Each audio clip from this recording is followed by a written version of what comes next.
Здравейте!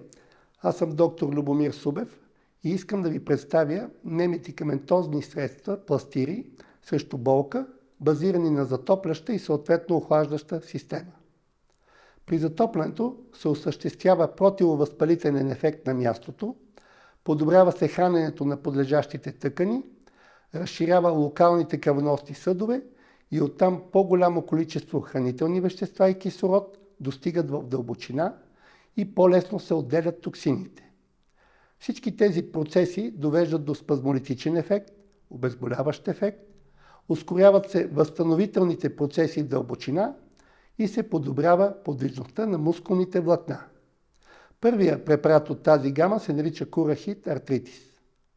Няма нужда от подготовка, просто се отваря пакетчето и се поставя топлинния пакет в джобовете на обвивката за коляното. Успокояващата топлина може да помогне за облегчаване на болките, свързани с артрит в областта на ставите, като увеличава кръвообращението. Немедицински, преносим и дискретен, той е идеален за използване където и да сте. Поставя се еластичната обвивка върху областта на коляното, глезена или китката, като се уверите, че еластичната скоба или ръб е над ставата и логото на Curahit е обърнато към предната част. Отваря се пакетчето на ръка, не се реже с ножица и се изваждат топлинните пакети.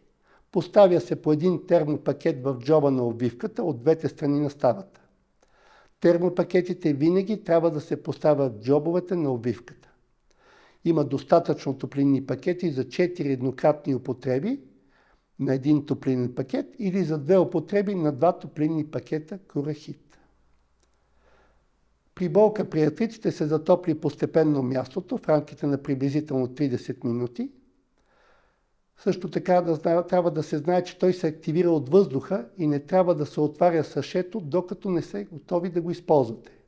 Подходящо е при набляхвания, изкълчвания, ревматологични промени, при различни спортове, които натоварват коленете, китките или глезените, при физическо натоварване и при неблагоприятни климатични условия.